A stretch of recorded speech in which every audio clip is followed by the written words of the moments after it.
students, welcome back to the lecture series on international business, and we were discussing instruments of trade control. This is part 2. I am Professor Shoma Sengupta, Kamla Nehru College, University of Delhi. Now in this lecture we will discuss first the need of commercial policy, then commercial policy in India, instruments of commercial policy, and then we will discuss one of the commercial policies, that is the tariff barriers. Now, in the previous chapter or previous lecture, we have discussed commercial policy and the areas in which it has an impact or influence. Now, we will begin with the need for commercial policy. When we talk about commercial policy, it is affecting different areas, but it has certain motives. So, we will discuss why commercial policy is needed, although the WTO is always saying that lesser of tariff and non-tariff barriers should be there, but still what we find that every country is coming out with a trade policy where they are trying to protect their domestic industry. The first need is protection of domestic industry. So, protection of domestic industry from foreign competition is more necessary in case of industries which are in the infant stage. So, you want them to grow, and that is why you restrict the foreign companies to enter in that area. Or otherwise the domestic firms may become sick due to the entry of the foreign firms. The second need is the strategic consideration.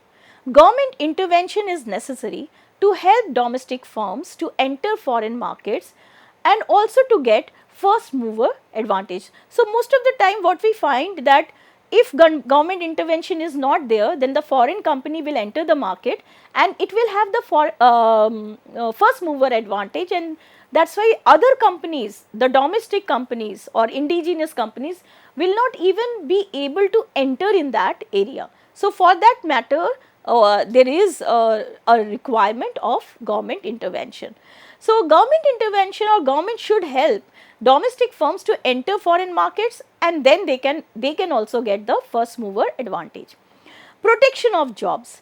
Economic liberalization led to closure of firms, downsizing, privatization, outsourcing. So, we find that many of the domestic industry, they close down once we liberalize. So, if a trade policy is there, you want that the people in that country should not lose job in indigenous industry. So, indigenous industry should be should survive, then naturally a trade policy is required. So, this otherwise there will be lesser of job opportunities for the citizen. Government intervention is necessary to maintain employment opportunities for the citizens of the country. Then another point is national security. Government control imports and exports of strategic industries like defense, aerospace, railways, semiconductors, etc. Balanced development is another goal. Free trade promotes specialization only in some industries and neglecting ones. So, we want a balanced development, otherwise there will be lopsided development. Undesirable economic, social and political implications will be there for the country. Trade policy ensures balanced development of all the sectors. Another reason for commercial policy is check imports of harmful goods. So, you are not going to allow the drugs freely in your country, isn't it? So, commercial policy stops imports of harmful and inferior products which have adverse impact on the health, safety and welfare of the people. Control foreign monopoly. Free trade encourages emergence of monopolies which actually hampers the growth of industries, reduces community welfare. Control is also required to check such monopolies, otherwise they will dominate in the market, and that is why government intervention is required. See the case of cola market. Now it is dominated by two major international companies, PepsiCo and Coca-Cola, because government did not intervene on time and they allowed these companies to flourish in Indian markets. Now there is a problem that no indigenous cola manufacturer they could survive in such circumstances, because you have to compete with a global giant. So there is a perfect monopoly or oligopoly kind of a situation in this sector in India. Check dumping is another area, like countries with better factor endowments may flood the domestic market with low price goods, leading to closing down of local industries. So, China has this tendency of dumping their inexpensive products in all countries. So, the countries are nowadays coming out with tariff barriers so as to check dumping. Commercial policy check the threat of dumping. WTO agreements although provide safeguards against dumping, but still it is a major problem. Then another is economic instability. Free international business leads to economic instability. Trade cycles affect open economies, like Great Depression spread from US to USSR.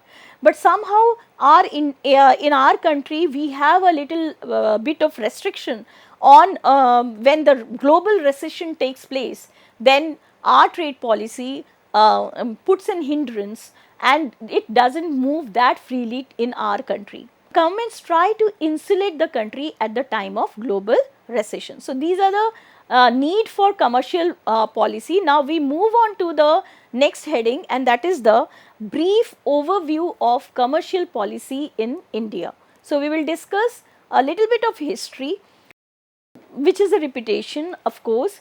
So, if we see the commercial policy of India since 1947 to 1991, we find that it was very restrictive in nature and more of inward looking commercial policy or trade policy.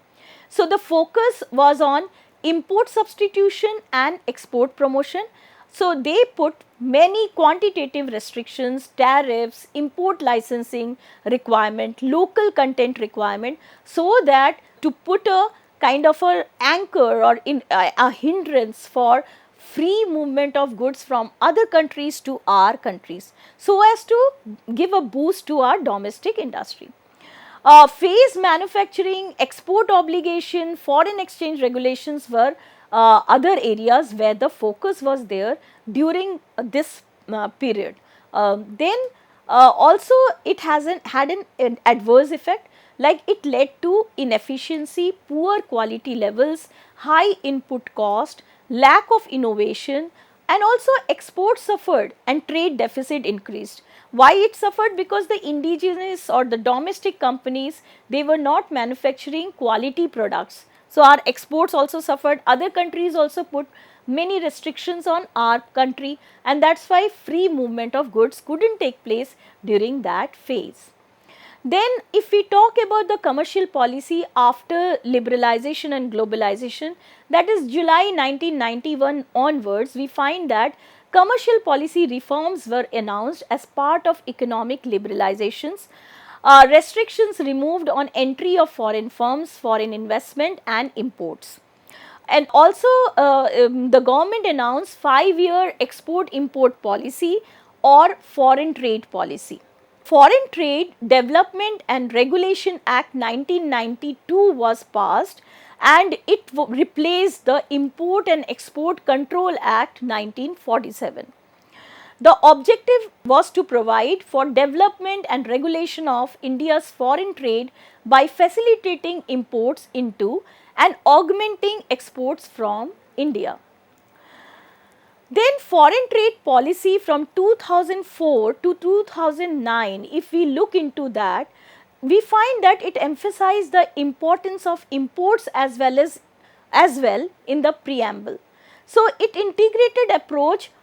was an integrated approach to the development requirements of India's foreign trade. So, it shifted from like export promotion or import substitution to a situation where they realized that the country will benefit from imports as well.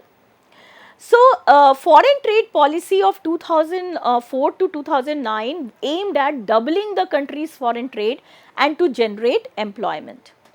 Then came the foreign trade policy FTP 2023. So, this is a recent one which came into effect from April 1, 2023. The goals and targets are like the government aims to increase India's overall exports to US dollar 2 trillion by 2030 with equal contribution from merchandise and service sectors. The government intends to encourage the use of the Indian currency in cross-border trade aided by a new payment settlement framework which was introduced by the RBI in July 2022. This could be particularly advantageous in the case of countries with which India enjoys a trade surplus. It focuses on ease of doing business, promoting exports through collaboration, and embracing emerging areas like e-commerce. The policy emphasizes a trust and partnership approach with exporters and encourage regional and district level export promotion initiatives. Now coming to the next heading, that is the type of trade strategies. This is a repetition, so we will just go through them quickly. We have discussed in the global trading trends that there are three types of trade strategies, that is inward oriented, outward oriented and free trade strategy.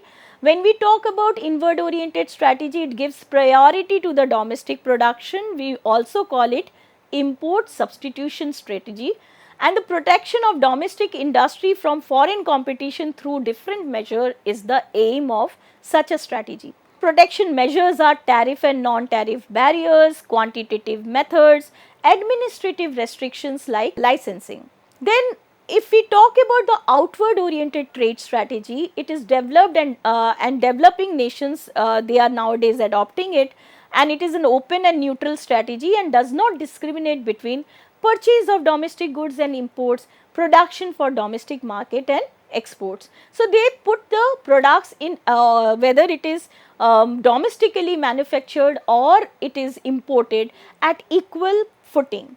Then comes that free trade strategy, which is an extension of outward oriented trade strategy, which means that the trade that is free from all artificial barriers such as tariffs, quantitative restriction, exchange control, etc. So we have discussed all these things in our lecture on global trading strategies or recent trends in global trading strategy. So what we find that the free trade although WTO envisions free trade, but it is far from reality, and there are instruments to of trade intervention. So next heading is instruments of trade intervention. So free trade is a situation where the government does not stop its citizens to buy goods and services from abroad or sell goods and services in foreign countries. However, free trade is a rare phenomena. So government actually try to control what their citizens can buy or sell abroad through interventions in free trade with the instrument of trade policy. The instruments that government uses to intervene in trade policy can broadly be classified under following two heads, which we have discussed earlier, that is tariff barriers and non-tariff barriers. So what are trade barriers? Trade barriers are related to one major goal, and that is protectionism, which we have discussed earlier. So we will quickly go through what we have discussed earlier. So trade barriers and government induced restrictions on international trade often implemented to protect domestic industry or for other strategic reasons. The forms of barriers are tariffs and non-tariff barriers like quotas, regulations and standards. And the objective is to protect domestic industry from foreign competition, to achieve a favorable balance of payment position, to conserve the country's foreign exchange resources, to discriminate against unfriendly nations, to curb conspicuous consumption and to mobilize public revenue. Also to encourage indigenous research and development, to direct foreign trade in accordance with the country's priorities. So all these things we have discussed previously. Now we will concentrate on tariff barriers. Tariff barriers refer to the taxes or duties imposed by the government on imports and exports. Import duties are more common. You must have heard about more of import duties than export duties. And you will wonder why we should have export duties while the goal is export promotion. But nevertheless, export duties are also there. Thus, they help the domestic government in reducing imports. That is the main idea. Tariff barrier increases the price of imported goods in comparison to domestic goods. This makes the imported goods costlier and hence giving the domestic goods a relative advantage over foreign goods. So, now we will concentrate or discuss other types of tariff barriers which we haven't discussed previously in any of the lectures. So, there are different types of tariff. If we categorize them, then the first category is tariffs based on direction of movement of goods. In terms of that movement of goods, we may have export tariff, import tariff and transit tariff. So, the first one is export tariff. Tariffs collected by the exporting country, that is export tariff. An export tariff is a tax imposed by a country on goods it sends to other country. So, that is export tariff. It's a form of trade barrier that affects the cost and competitiveness of exported goods. So, for many reasons you may have an export tariff. Suppose there are certain goods you don't want free trade and of that good or free export of that good out of our country, then you can impose an export tariff. The purpose of export tariff can vary, but they are often used to regulate trade, protect domestic industries or generate revenue for the government. So, tariffs are a kind of a revenue also for the government, so they may impose that type of tariff. Then there is transit tariff. A transit tariff is a tax levied on goods that are imported from one country, transported through a second country and then exported to a third country. So, that is a transit tariff. It is collected by a country through which the goods have passed.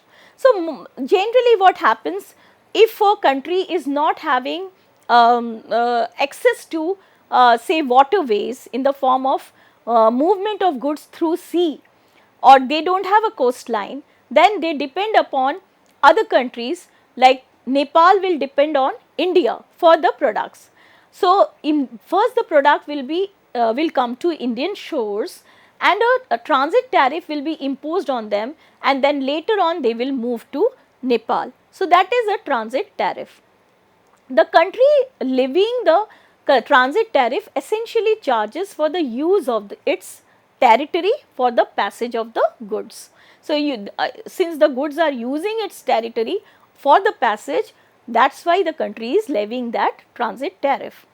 Then there is the most common one, and that is import tariffs. Those tariffs which is collected by the importing countries. An import tariff or custom duty on imports is a financial charge or tax on imported goods due on their importation. So, once the goods are imported in a country, a tariff is levied on them and that is import tariff. The primary objective are to protect domestic industries, generate government revenue and potentially influence trade balances. So, we have already seen all these things in our objectives of imposing tariff, that you want to protect the domestic industry or generate revenue. Then tariffs may be also on the basis of quantity or value of goods. So, this is another category on the basis of quantity of goods imported or value of goods imported. Tariff can be classified on that basis also. So, the first one is specific tariff. Now, when we talk about specific tariff, it is levied as fixed charge for each unit of the product. So, for example, rupees 10 per unit of goods imported. So, suppose you are importing 100 units of a particular product, then if the price of the product is 100 rupees per product, but additionally rupees 10 will be charged on each unit. So, it makes the unit price of the product 110. So, that is a specific tariff. It is depending upon the number of units that you are importing. So, per unit charge is levied and that is called specific tariff. Then comes ad valorem tariff, and it is very popular type of tariff, and it is levied as a percentage of the value of the product. For example, 10% of the value of the goods. So, if the value of goods is rupees 1000, the ad valorem valorum tariff would be rupees 100, that is 10% of rupees 1000. So, it comes out to be rupees 100. So, this is on the basis of not unit, but on the basis of the total value of the goods imported in the country. So, that is the ad valorem tariff. Then the third one is the compound tariff. Now, this is actually an amalgam of the two methods, that is specific tariff and ad valorem tariff. So, this tariff is levied on both per unit basis and percentage of value. So, compound tariffs are assessed as both a specific tariff and an ad valorem tariff on the same product. So, first you may have a unit tariff, unit based tariff, and then the total whatever is the value of the product, on that a percentage can also be levied, and that makes it a compound tariff. So, for example, rupees 10 per unit plus 10% of the value of the product. So, most of the customs duty are imposed on an ad valorem basis generally. So, this is about the types of tariffs which are available. There is another type which is a separate category, which is basically not taught under the types of tariff, but a separate area, and that is a most favored nation duties, or the tariffs in the form of most favored nation duty. Now, you may have a regular tariff amount or tariff rate for most of the countries, but if you have a most favored nation agreement with one or two countries, you may have a separate kind of a duty on that. That means the tariff rate may be lesser than what you are charging from other countries. So, that is the most favored nation duty. So, most favored nation duties are the standard custom duties that WTO members apply to all other WTO members. So, this is called most favored nation duty. So, let us summarize the whole lecture. First, we have discussed the need for commercial policy, and we found that commercial policy is needed, or trade policy is needed, not only to protect the indigenous industry or domestic industry, but also it may have strategic considerations. It may have, you might want to restrict import of harmful products in your country, or you may want to generate income, or you may restrict dumping from other countries, or you do not want instability or economic instability in your country. So, those may be the reason behind having a commercial policy. We also discussed a brief overview of commercial policy in India, and it depicts that from 1947 to 1991, India was having an inward looking commercial policy focusing on import substitution and export promotion, and this was the case with most of the industrial policy of the country, as well as the 5-year plans of the country and export import policy of our country, with more of quantitative restrictions and tariffs.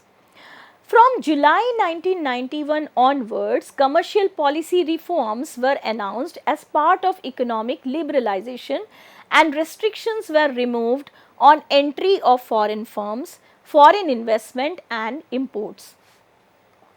Foreign Trade Development and Regulation Act 1992 replaced the Imports and Exports Control Act 1947. Another development was during the 2004 to 2009 foreign trade policy came into picture for that period, and that emphasized the importance of imports as well in the preamble. So, that means they talked about promoting imports as well. With Foreign Trade Policy 2023, the government aims to increase India's overall exports to USD 2 trillion by 2030. The instruments that governments use to intervene the trade policy can be classified into tariff and non-tariff barriers, Tariff barriers refer to taxes or duties imposed by the government on imports and exports. The different types of tariff on the basis of direction of trade are export tariff, import tariff and transit tariff. Tariffs on the basis of quantity or value of goods are specific tariff, ad valorem tariffs and compound tariffs. Most favored nation duties are the standard customs duties that WTO members apply to all other WTO members. So, all these we have studied in this lecture.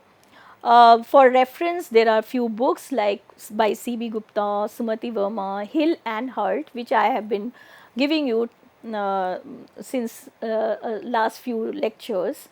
I hope you have understood the topic well. Have a very nice day. Thank you, students, and have a good read of this subject. Thank you.